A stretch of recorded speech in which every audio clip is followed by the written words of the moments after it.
வணக்கம். 6 மணி கதைகள் சேனலுக்கு உங்கள் அனைவரையும் அன்புடன் வரவேற்கிறேன். இன்று நாம் பார்க்கப் போகும் கதை எது உண்மையான பெண்ணியம். மணி காலை 9 நெருங்கிக் கொண்டிருந்த சமயம்.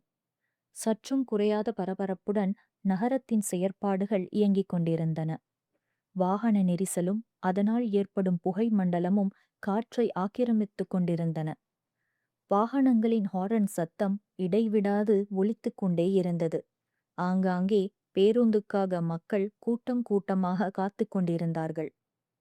அப்படி காத்து கொண்டிருந்த கூட்டத்தின் நடுவே மிடுக்கான நடையுடன் வந்து நின்றாள் ஒரு பெண். நவீன உடை, விலையுயர்ந்த கை கடிகாரம், உதட்டில் சிவப்பு நிற சாயம், காலில் ஹை ஹீல்ஸ் என பார்ப்பவரை திரும்பி பார்க்க வைக்கும் தோற்றம் அந்த பெண்ணுக்கு. அவள் அங்கு நின்று கொண்டிருந்த மற்றொரு பெண்ணிடம், "பஸ் இன்னும் வரலையா?" என கேட்டாள்.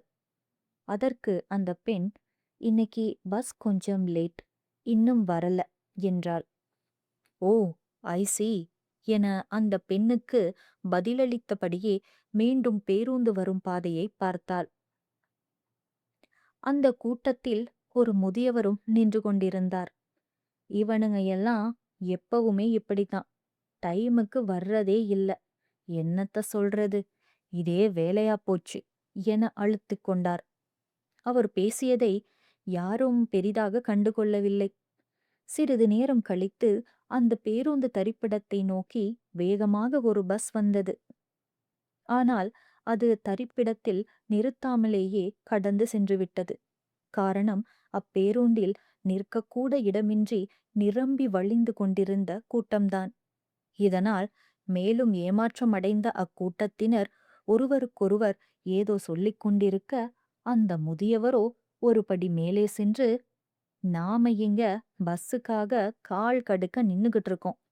பாத்தீங்களா எப்படி நிறுத்தாம போறான்னு? இவங்களையெல்லாம் சும்மாவே விடக்கூடாது" என கத்தத் தொடங்கினார்.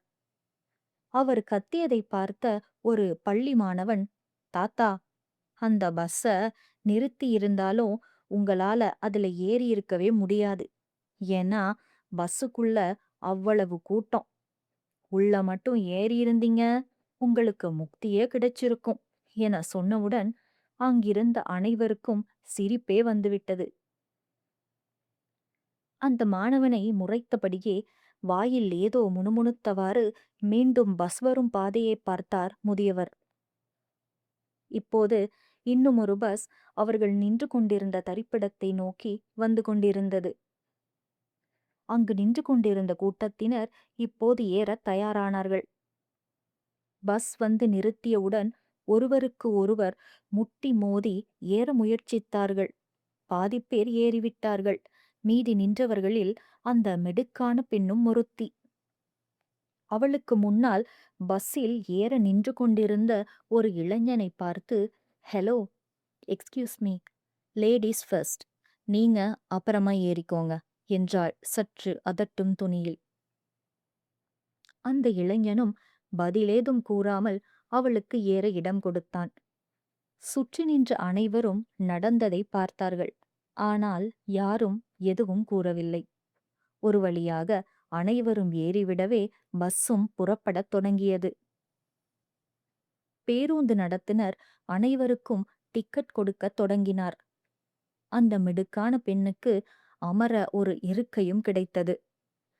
"டிக்கெட், டிக்கெட்" என அவளிடம் வந்த பஸ் நடத்துனரிடம் கைப்பைக்குள்ளிருந்து ஒரு 100 ரூபாய் நோட்டை எடுத்து நீட்டினாள். "ஏம்மா, சேஞ்ச் இல்லையா?" என கேட்டவரிடம் தலையை அசைத்து இல்லை என்றாள். "சரி, அப்ப சேஞ்ச அப்பறமா இறங்கும்போது கேட்டு வாங்கிக்கோங்க" எனக் கூறி தன்னை கடந்து சென்ற நடத்துனரை ஒரு மாதிரியாக பார்த்தவாறே கை கடிகாரத்தை உற்று நோக்கினாள். பஸ் சில தரிப்பிடங்களை கடந்து வேகமாக சென்று கொண்டிருந்தது. பஸ் ஓட்டுநரோடு ஏதோ பேசிக் கொண்டிருந்த நடத்துனரிடம் சென்ற ஒரு இளைஞன், "அண்ணா, நான் இறங்குற ஸ்டாப் பக்கத்துல வந்துடுச்சு. என்னோட பேலன்ஸ் பணத்தை தர்றீங்களா?" என்றான். சில்லறையை கேட்ட இளைஞன் வேறு யாரும் அல்ல, அந்த மிடுக்கான பெண்ணுக்கு ஏற இடம் கொடுத்த அதே இளைஞன்தான். பஸ் நடத்துனரும், "ஆ, இருப்பா, இதோ தர்றேன்" என கூறியவாறே சில்லறையை கொடுக்க தயாரானார். நடக்கும் எல்லாவற்றையும் முன்வரிசையில் அமர்ந்தபடியே வேடிக்கை பார்த்து கொண்டிருந்த அந்த மிடுக்கான பெண் கோபத்துடன் எழுந்தாள். நேராக நடத்துனரிடம் சென்று, "நீங்க என்ன பண்றீங்க? நான் தான் முதல்ல டிக்கெட் எடுத்தேன். எனக்குத்தானே நீங்க முதல்ல சேஞ்ச குடுக்கணும். அவருக்கு ஏன் குடுத்துட்டு இருக்கீங்க?" என சத்தம் போடத் தொடங்கினாள். அவள் போட்ட சத்தத்தில் பஸ்ஸில் இருந்த அனைவரின் கவனமும் இவர்கள் பக்கம் திரும்பியது. "அது என்னமோ சரிதாம்மா. ஆனா, நீங்க இறங்குறதுக்கு இன்னும் 20 நிமிஷம் இருக்கு. இந்த தம்பி அடுத்த ஸ்டாப்பில இறங்கிருவாரு. அதனால தான் அவருக்கு முதல்ல பணத்த குடுக்கறேன்" என்றார் பஸ் நடத்துனர். "அதுக்காக அவருக்கு எப்படி குடுப்பீங்க? முதல்ல டிக்கெட் எடுத்த எனக்குத்தான் பணத்த குடுத்திருக்கணும்.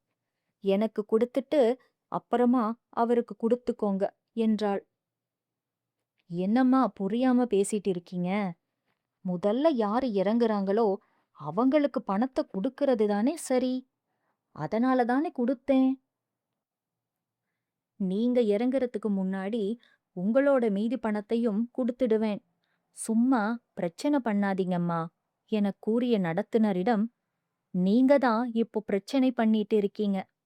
ஃபர்ஸ்ட் எனக்கு பணத்த குடுத்துட்டு நீங்க யாருக்கு வேணாலும் குடுத்துக்கோங்க. ஐ டோன்ட் கேர்" என வாக்குவாதத்தில் ஈடுபட்டாள். அதோடு நிறுத்தாமல், "லேடீஸ்னா உங்களுக்கு அவ்வளவு குறைச்சலா போயிட்டாங்களா? மீதி பணத்த குடுக்கறதுல கூட இவ்வளவு பாரபட்சமா நடந்துக்கிறீங்க? இதுதான் பெண்களுக்கு நீங்க குடுக்கற மரியாதையா?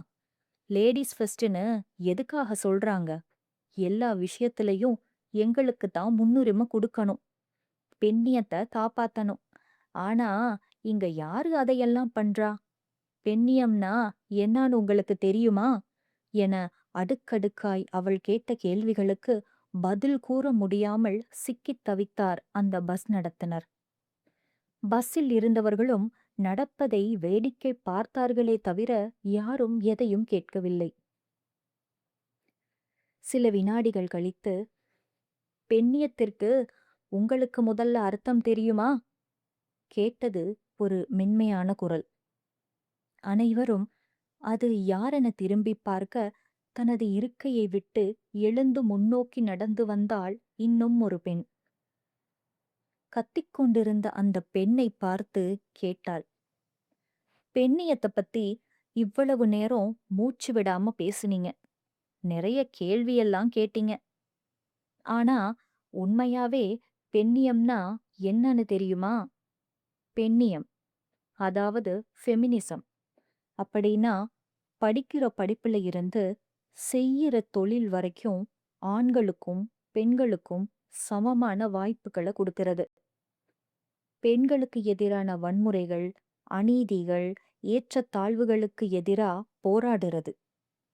ஒரு பெண் தன்னோட உரிமைகள சுதந்திரமா அனுபவிக்கக்கூடிய சூழ்நிலைய உருவாக்குறது.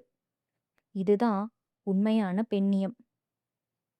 அத விட்டுட்டு எல்லா இடத்துலயும் எங்களுக்குத் தான் முன்னுரிமை குடுக்கணும்னு சண்டை போடுறதோ, பெண்ணியம்ங்கிற வார்த்தைய வச்சுக்கிட்டு மத்தவங்க கிட்ட தேவையே இல்லாம பிரச்சனை பண்றதோ இல்ல.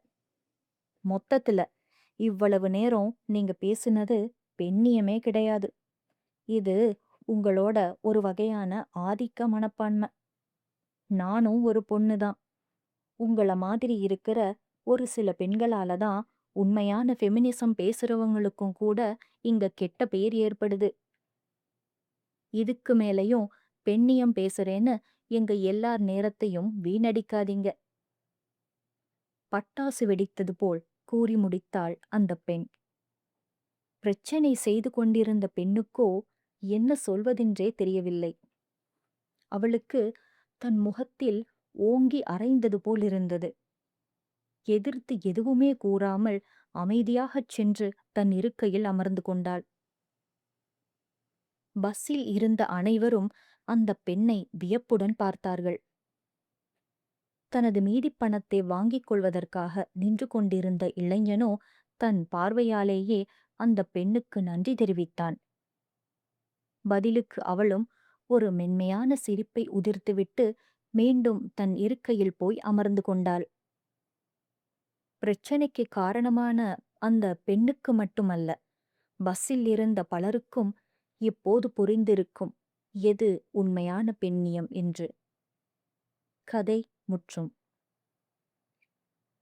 இந்த கதையில் கூறியதைப் போல ஆண்களுக்கு நிகராக பெண்களுக்கு வழங்கப்படும் சமமான வாய்ப்புகளும் அந்த வாய்ப்புகளை அனுபவிக்கக்கூடிய சுதந்திரமும் தான் உண்மையான பெண்ணியம். இந்த கதை உங்களுக்கு பிடித்திருக்கும் என்று நம்புகிறேன். பெண்ணியத்தை பற்றிய உங்கள் கருத்துக்களை கமெண்டில் கூறவும்.